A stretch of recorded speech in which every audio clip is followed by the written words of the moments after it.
Всем привет! Вы на канале «Из города на дачу». Сейчас нам утром позвонили и говорят, что сегодня должны привезти нам гуманитарный уголь. То есть бесплатный уголь нам как погорельцам. Поэтому я одеваюсь, спешу и хочу приготовить подходящее место для него. Альфа, пошли со мной. Жужа, пойдемте, собачки. Пойдемте. И хотя все утро шел снег, сейчас немножко пригрело, и снег уже растаял, хотя ветер еще сильный. У нас есть еще такие специальные клеенки. Они старые, порванные, уже не нужные, выбрасывать их жалко, и они как раз пригодятся. Чтобы уголь было легче собирать, я расстелю 2 маленьких, туда высыпет уголь, он приедет, а сверху одной большой накрою. Машину попросим заехать с той стороны, как раз там хороший спуск, и где-то тут в центре участка высыпем, чтобы не доставало до песка и до щебня, и было недалеко ходить от дома.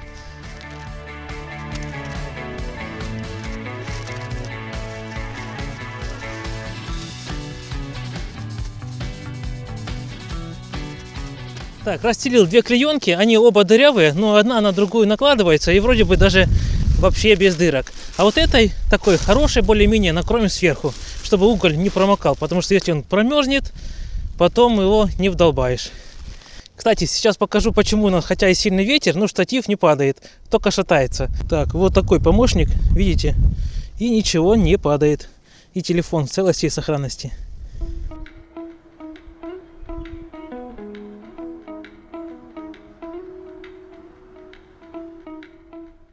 Я сейчас отправляюсь в магазин, потому что мне нужно купить кое-какие продукты, корм для собак, для котов.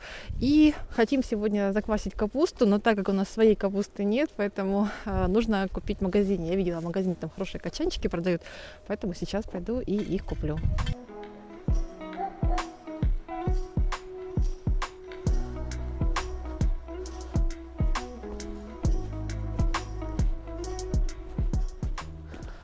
Вы знаете, я так люблю поход в наши сельские магазины.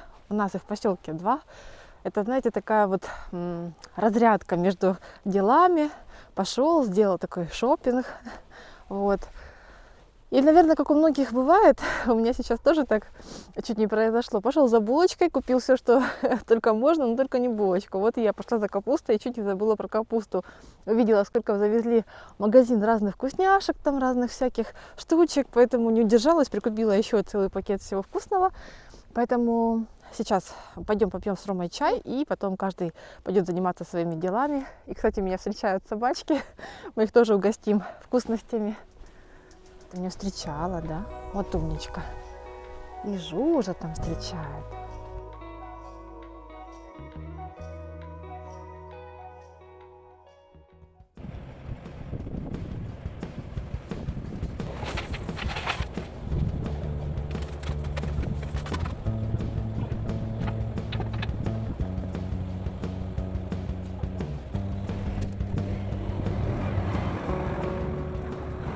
Так, ну что, привезли нам уголек. Правда, высыпали не там, где я хотел, потому что машина очень большая, грузная. Он говорит, если я заеду, потом оттуда не выеду.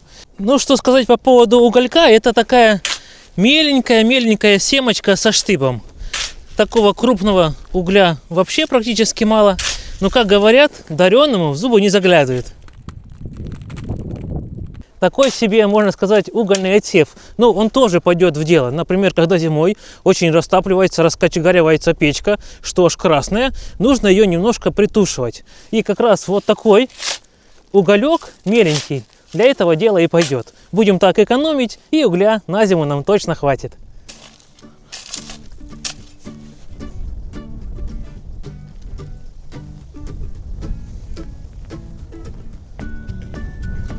Так что этой зимой мы точно не замерзнем и продолжим снимать для вас видеоролики.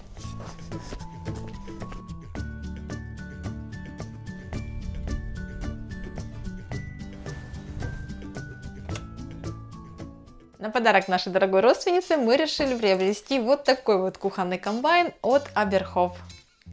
У этого комбайна очень много хороших отзывов, поэтому мне стало интересно, ну чем же он так покорил сердца многих хозяек. Поэтому я сама его протестирую, и если он справится со всеми своими задачами, мы подарим его с чистой совестью.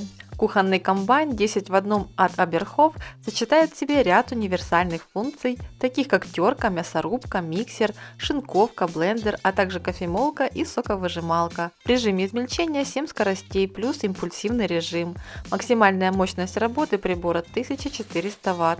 Комбайн выполнен в стильном и современном дизайне, который подойдет для любой кухни. Смотрите, сколько всего. Сразу видно, что действительно комбайн многофункциональный, но я не вижу насадок. Вот они где прячутся. И это здорово, так как у них будет свое место для хранения, и они не будут разбросаны по всей кухне.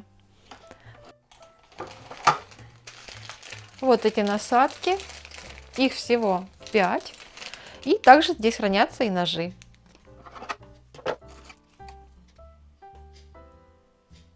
Приобретая продукцию Оберхоф, вы получаете гарантийный талон, также инструкцию на понятном языке, а еще плюс рецепты.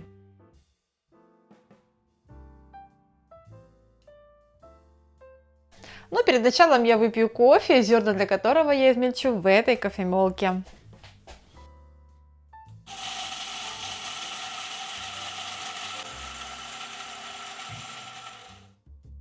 Вы знаете, я очень люблю кофе. Для меня плохого кофе просто не существует. Обычно я пью кофе по утрам и могу позволить себе чашечку кофе в течение дня. Знаю, что некоторые утверждают, что кофе вреден для здоровья, но многие источники утверждают обратное. И очень интересно, есть ли среди наших зрителей такие же кофеманы, как и я, поэтому можем побеседовать на эту тему у нас в комментариях, либо в телеграм-канале.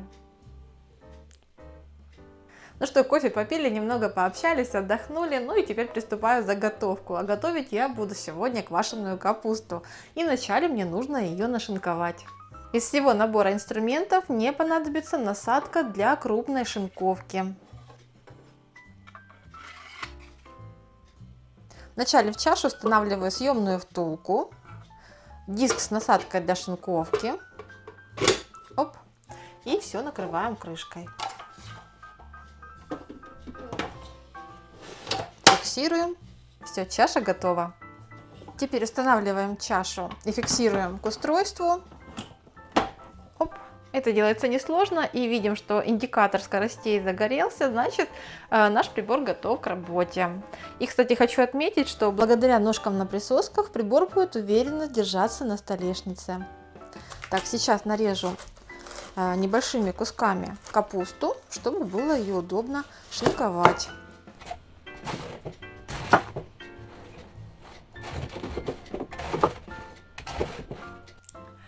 В нашей семье все любят квашеную капусту, и раньше была такая семейная традиция собираться у бабушки, нашинковать большую гору кочанов капусты, натереть на терке морковку и все это перемешать с ягодами, с яблоками и засолить в большой деревянной бочке. Конечно, по времени это занимало целый день. Но сейчас, благодаря новым технологиям, а также вот таким вот кухонным помощникам, с такой работой можно справиться намного быстрее. Сейчас покажу вам функционал крышки. Для загрузки продуктов можно использовать одно отверстие, и к нему идет вот такой небольшой толкатель. Также сразу можно загружать несколько продуктов. Например, шинкуя салат, можно сразу поместить огурцы в одно отверстие, маленькое можно загрузить сельдерей или лук или другую зелень. Этим отверстием идет большой толкатель. Также здесь имеется для нарезки крупно нарезанных овощей либо других продуктов вот такое большое отверстие. Фиксируется оно с помощью этой кнопки. В моем случае это крупно нарезанные куски капусты. Мне теперь не придется их нарезать меньше. Я буду их помещать сразу в ковш и запускать шинковку. На регуляторе имеется 7 скоростей вращения, а также импульсное вращение. Запускаем первую скорость и начинаем шинковать капусту.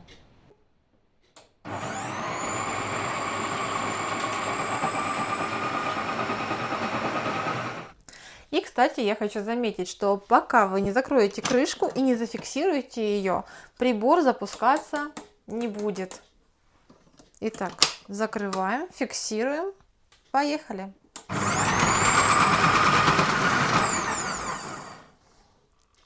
Кстати, здесь еще имеется импульсный режим. Попробуем его.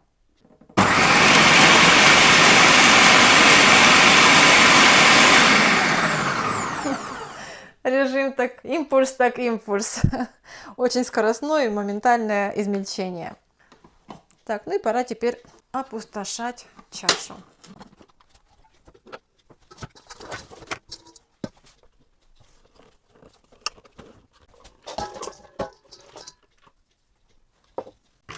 Так, кстати, здесь в наборе была также вот такая симпатичная лопатка, с помощью которой очень удобно собрать все остатки и высыпать в чашку. Супер! Производители позаботились даже о такой мелочи.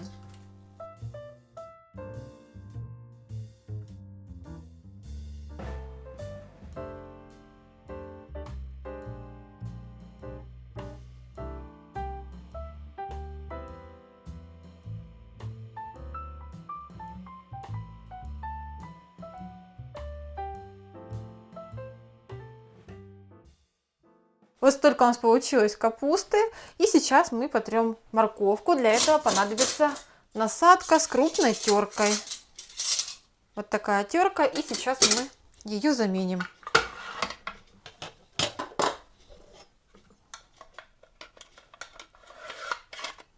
Итак, фиксируем насадку до щелчка. Есть. Оп, устанавливаем. Так, где наша крышка? Накрываем крышкой. Индикатор скорости заработал. И говорит, трите свою морковку на здоровье. Так, поехали.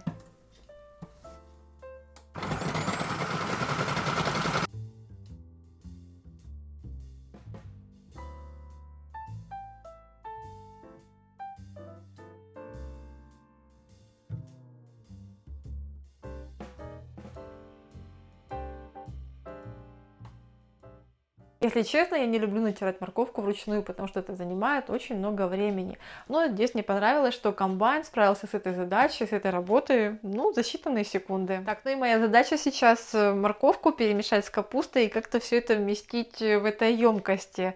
Ну, меньше слов, больше дел.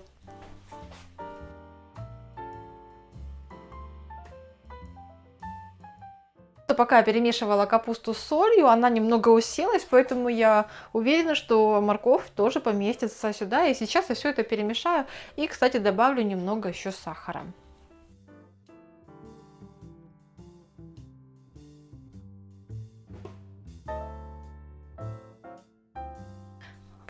Так, перемешала капусту с морковью, также добавила перец горошком, сахар, соль.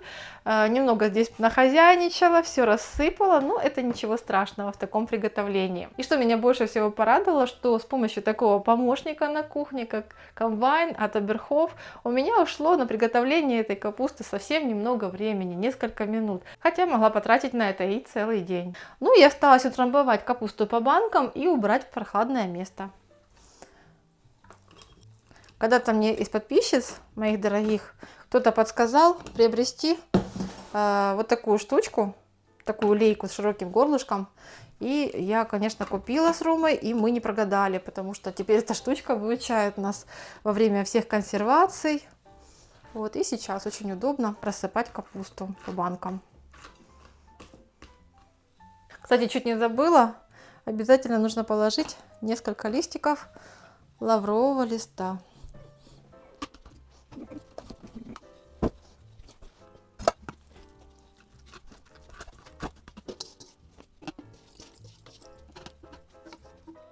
Итак, у меня получилось неполных 2 бутыля капусты. Сейчас я беру в прохладное место, и через время мы будем наслаждаться вкусной квашеной капустой. Да под картошечку. Красота! Ну что ж, бренд Оберхоф продолжает радовать своих хозяюшек производством качественных, стильных и многофункциональных помощников. И вот такой многофункциональный комбайн станет вам отличным помощником как в приготовлении еды на каждый день, в приготовлении консервации, так и в быстрой организации большого застолья. Если вы тоже желаете приобрести такой комбайн себе или на подарок, переходите по ссылочке в описании под этим видео.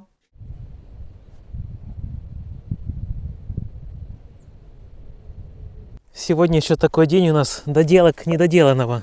Уже неделю назад, как я приварил эту шпильку, вот, все никак не могу ее покрасить. Поэтому сегодня покрашу с этой стороны и с той. Наверное, нужно вначале разболтать краску, бо сверху она какая-то жиденькая. А еще видите, калитку мы пока закрываем такой палкой. Она не очень надежная, поэтому сегодня на металлоломе постараюсь поискать что-то подходящее, чтобы оно и закрывалось хорошо, и было надежное. Пока забора нет, но калитка, чтобы уже была доделана.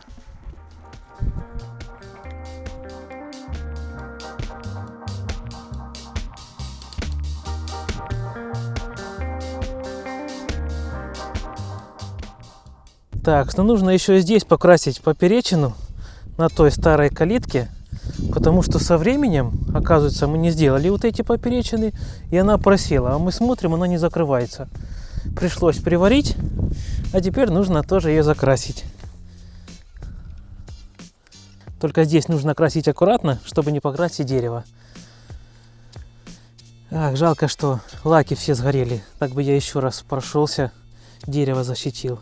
Ни лаки, ни масло не уцелело. Жалко. Ну, еще с другой стороны прокрашу. Кстати, кто-то спрашивал про нашу табличку, сохранилась ли она или нет. Ну, уже прошло больше года. Да, зима прошла. Были и дожди, и снега. Плюс тут, видите, садились птицы. И, видно, даже откусывали клювиками своими. Немного она, конечно, выцвела. Да, стала чуть-чуть тускнее, но добро пожаловать осталось. Так что цветная фотография и сверху лак еще нормальная штука. На год-два этого хватит. Но, ой, но дальше нужно что-то будет заново делать. Вымазал зеленым. Ничего, сейчас чем-нибудь ототру. Все, докрасил. Теперь закрою. И пусть оно аккуратно высыхает. Кстати, пока она не закрывалась, была перекошенная, мы подпирали ее вот такой железякой. Наверное, из нее мы тот ключ на ту калитку и сделаем. Сейчас болгаркой отрежу тут и тут, хорошенько зашлифую, покрашу, и будет отличный засов. Альфа, ты опять орешков нащелкала. Жужечка.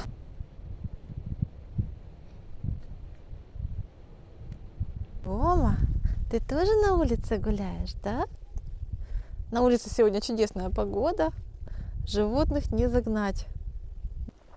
В прошлом видео мы смастерили высокую грядку из полов с мастерской, которая раньше у нас была до пожара. И вы в своих комментариях посоветовали нам из нее сделать не грядку, а сейчас компостную яму или кучу. В общем, компостная грядка теперь это у нас будет. У нас как раз остается немало отходов после приготовления, и мы собираем их либо так в пакет, либо в ведро. И раньше я рассыпала здесь по огороду, либо там на поле. А сейчас у нас появилась такая грядка, и по вашим предложениям, по вашим комментариям я поняла, что это будет отличным решением сделать сейчас из нее такую вот компостную грядку и высыпать сюда все отходы, перемешать с землей и на весну получить хороший удобренный грунт.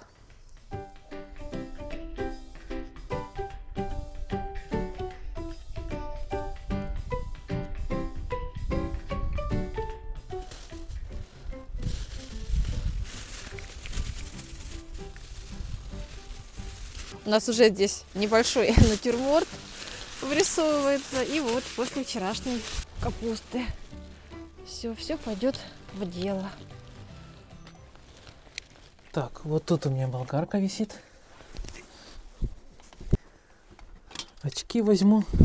Ну и вроде бы все. Кстати, одна наша подписчица подсказала нам очень хорошую идею взять банки с закручивающимися крышками и поместить здесь снизу доски. И туда можно ложить всякие саморезы и гвозди. Но где подходящие банки, это знает у нас только Викочка, потому что я вечно это все не найду. Спрошу у нее, может она подскажет, и тогда мы сегодня это и сделаем.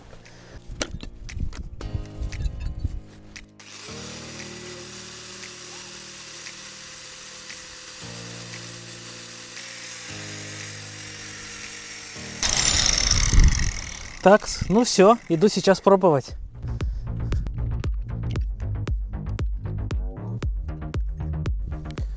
Так, вытаскиваем старую, вставляем новую. О, вообще идеально. Осталось только зашлифовать, покрасить, и будет отлично.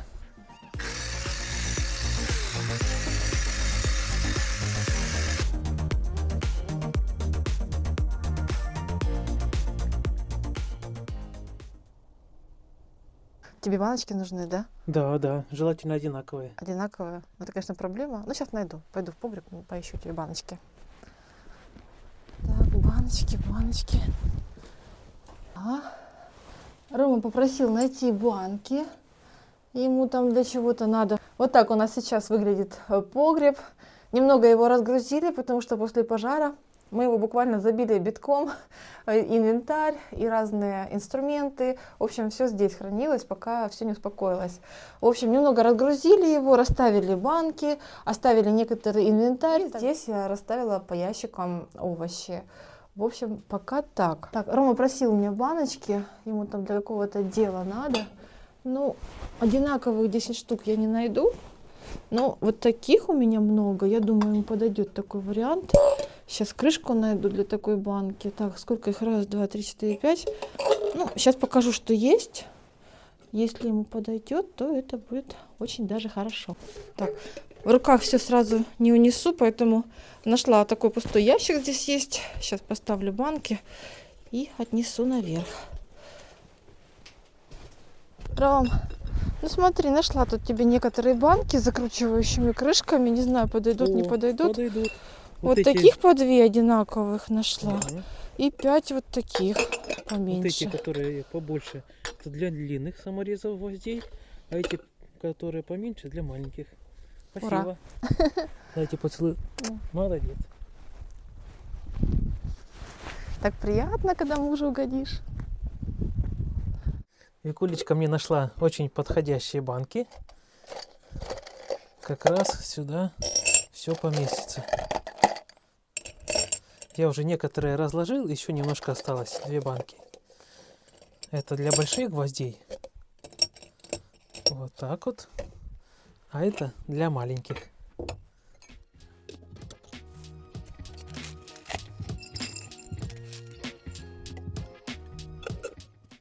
Так, ну а теперь возьму небольшие саморезы и прикручу крышки от банок вот здесь снизу. Ага. Вот такие я примерно возьму. По 2 штуки на крышку. Этого вполне хватит. Так.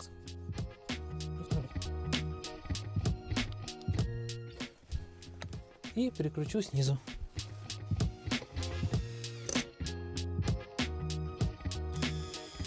Так, спробуем. Ага, висит. И еще одну.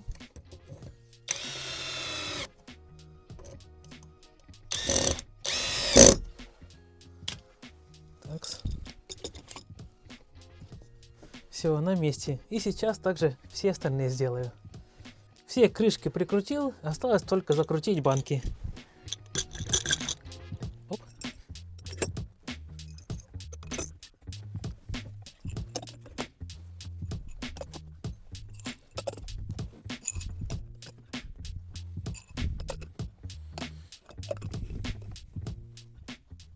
Все прикрутили, все на месте, все так аккуратненько, все спрятано и все под рукой. Нам очень понравилась эта идея. А если у вас еще будут такие подходящие идеи, то обязательно нам пишите. Нам будет очень приятно. И самое хорошее мы обязательно применим. Рома. О, да, Викулечка. Я пришла тебя на чай позвать. Ух Хорошо, я ты, щас здорово. Видишь как? Смотри, все спрятаны. Да, я такое в И всё. интернете видела, да. Очень круто получается. Да. Класс. Так что видишь, как здорово. Да. Кстати, еще там есть место. Там, наверное, банок на 3-4, может быть и 5, и здесь на 2. Ну, кстати, я нашла к тебе еще несколько баночек, так что хорошо, что есть место. Так что прикрутишь. Может, и мне такое тоже забацать для специй на кухне? На кухне к потолку прикрутим банки, будешь с лестницы залазить. Стремянку ж купили. Да, хорошо, сделаем. Пойдем чай пить.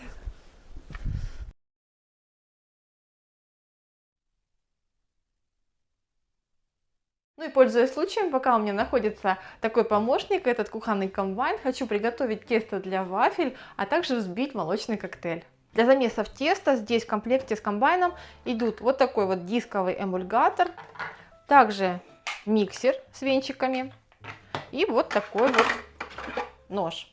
Но меня больше интересует вот эта насадка, именно миксер с венчиками. Никогда не видела, чтобы в таких комбайнах вообще присутствовал миксер. Поэтому мне интересно, как он работает, и с помощью него я сейчас приготовлю тесто для вафель.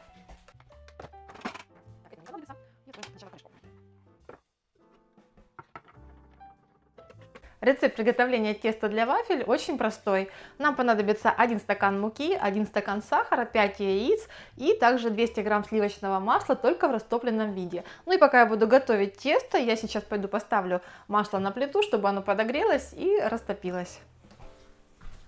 Теперь нам нужно взбить яйца с сахаром, поэтому яйца и сахар я помещаю в чашу.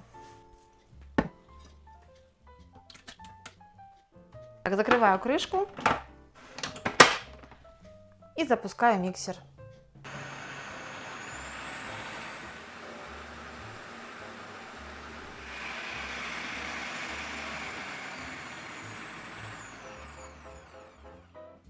Видно, что яйца с сахаром хорошо взбились, и сейчас добавляю муку, а также растопленное сливочное масло.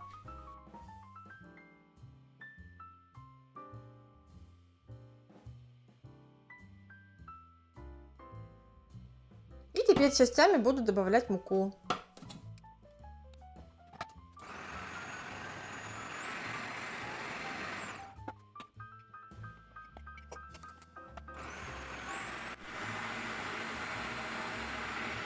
Все, тесто готово, на его приготовление мне ушло от 7 до 10 минут. Ну и теперь приступаем к выпечке вафель.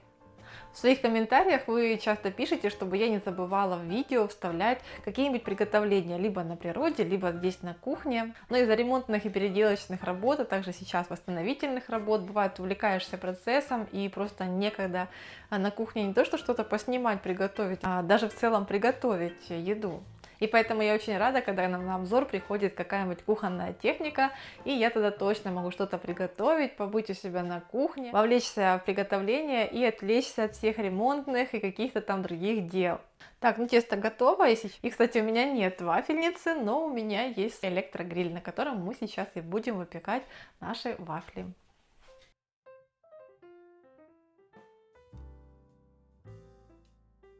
Так, теперь смотрим, что тут у нас получилось. Вот такие вафельки. Оп. Так, одну оставим здесь. Так, и сейчас наливаем тесто дальше.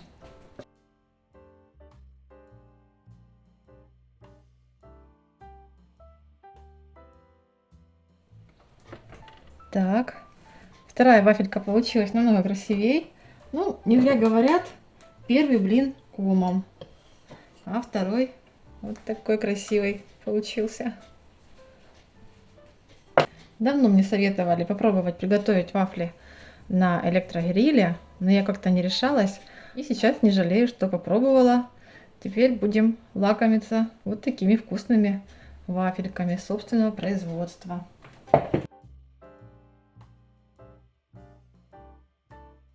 Так, ну и теперь быстро приготовим молочный коктейль. Для этого мне понадобится 2 обычных пломбира. Стаканчики мы отдадим собачкам, а себе возьмем серединки.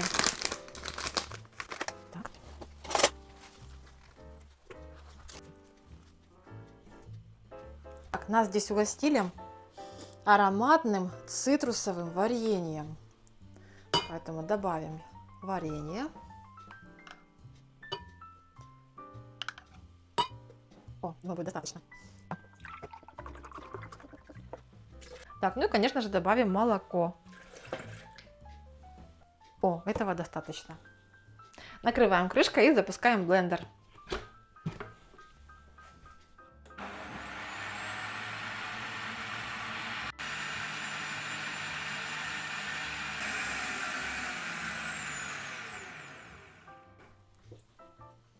Ух ты! Это вам не вручную, как мы с Ромой взбиваем. Раз и готово. Так, буду звать Рому и будем сейчас пробовать молочный коктейль. Мне понравилось, все очень вкусно. Сейчас, кстати, вот идет Рома, попробует мою стряпню. А Попробуй. ну-ка. Какую стряпню? Ничего себе. Ля, какие вафельки красивые. Толстенькие. Как я. Да, подписчики советовали, я попробовала. Очень вкусно. Все, теперь я еще больше растолстею. Надо пореже такие вкусности делать. Наоборот, Правда, почаще. вкусно. Домашняя, вкусная еда. Вместо магазинских пряников. Да, правда вкусно.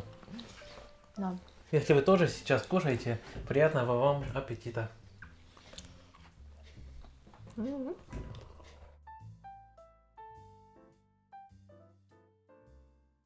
Еще сегодня хочу поработать над ступеньками. Вот там с краю нашего огорода. Такой спуск есть и ступеньки старые. Хочу сегодня их хорошенько зачистить, но если будет ночью плюс 6, плюс 7, тогда их тоже аккуратненько забетонирую, чтобы цемент хорошо схватился. Ну а поскольку я уже потихоньку осваиваю сварку, то хотелось бы здесь сделать такие удобные железные перила. Сварить столбики вместе с поперечиной, а сверху, может быть, положить какую-то доску или брусок. Чтобы зимой, когда выпадает много снега, бывает много, тут наваливает и словно каток. И спускаться очень трудно. Чтобы не травмироваться, сделаем такое перила. И чтобы, когда появится возможность не терять время, сегодня хорошенько эти ступеньки я зачищу. Не знаю, видно вам или нет, но кажется, ступеньки не очень ровные, да? Не знаю, что это за мастер делал. Ужас. Шучу, это я делал, наверное, года 4 назад. Кажется, не очень получилось, да?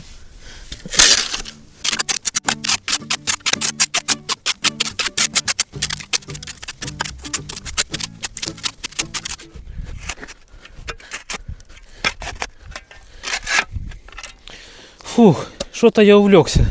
Не только почистил ступеньки, но и так нормально их расширил. Кстати, смотрите, что я здесь нашел. Это настоящий уголек. Такой красивый, переливается. Мы обязательно его стопим в печке нашей. Может, вам интересно, откуда здесь у нас уголь? Дело в том, что здесь раньше, вдоль наших огородов, в конце огородов проходила железная дорога. Ну, шахтная железная дорога, не такая большая, настоящая для больших вагонов, а такие вагоны поменьше. И она связывала две шахты, с той стороны и с той. И поэтому, естественно, когда вагоны здесь проезжали, то какая-то часть угля, она рассыпалась. И сейчас вдоль этой дороги можно часто найти уголь. Ступеньки я расширил серьезно, поэтому сейчас еще, наверное, возьму тачку и привезу несколько шлакоблоков. Тут их выложу аккуратненько, чтобы не было дырок и никто не травмировался. Но когда уже, как я говорил, пригреет, будет плюс 7, плюс 8, надеюсь, что такое будет, то мы забетонируем это все и выровняем аккуратненько.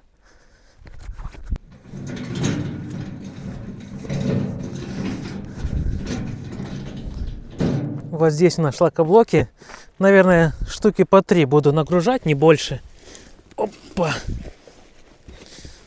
Потому что они такие тяжелые. Килограмм по 20, наверное. Опа.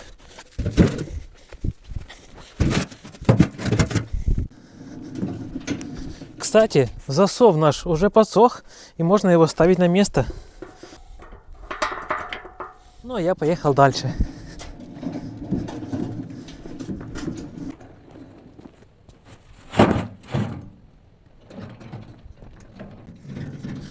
А здесь у нас, смотрите, соседский поливальник лежит, который в пожаре не уцелел. Да, такой узкий стал. Ну, он уже, конечно, непригодный для жизни и для работы. Здесь лежит нам как напоминание, что нужно теперь выкашивать и этот участок, и соседский, чтобы больше мы не горели. Ну что, вылаживаем. Опа!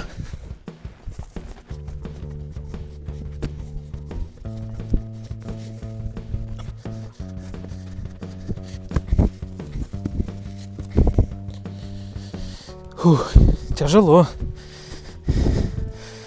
Пару штучек отнесу, отдохну. Потом остальные донесу и довезу.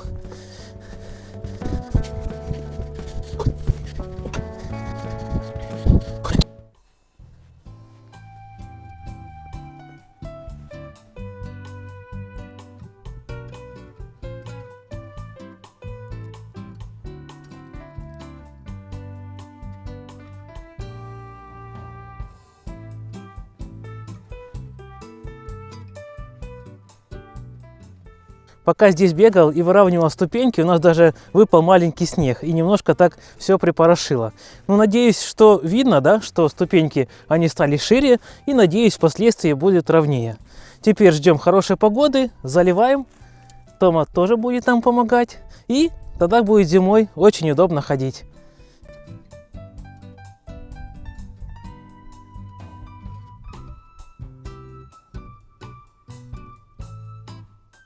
Сейчас вызвали такси, едем в город дарить наш подарок. У нас всегда поездки в город – это такое какое-то приключение и кругосветное путешествие, потому что нужно везде успеть за небольшое время и сходить в магазины, и посетить все инстанции, и еще в аптеки зайти, ну и котикам-собачкам все успеть купить. На этом мы будем заканчивать наше видео. Ждем ваших лайков и хороших комментариев. Мы любим читать и отвечать на ваши комментарии. Спасибо, что вы у нас есть. Ну, теперь будем прощаться с вами. До новых встреч. Пока-пока!